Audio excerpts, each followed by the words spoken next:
Today's question comes from Bogdan Suvar. Bogdan asks, can the hosting company's reputation, having lots of spammy sites, influence my site's ranking and search results?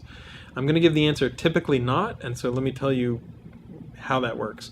So typically a hosting company has a lot of different stuff on it. Some of it will be good, some of it will be bad, there will be some spam, but just because you happen to be on an IP address or using a hosting company that also hosts some spam, that doesn't mean that you should be affected.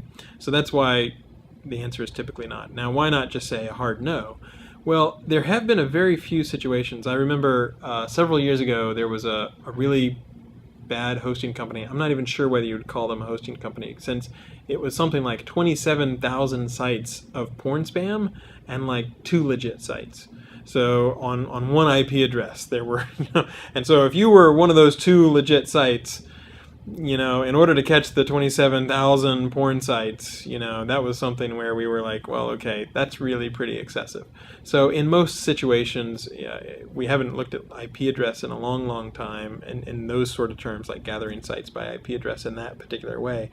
And in most situations, you shouldn't need to worry about it at all. The only reason why I had that slight disclaimer is because sometimes you do see a site, or even a free host, for example, that claims to be a legit free host, but in fact it's actually a front for a spammer, and almost every single one of the actual free host accounts is actually spam itself.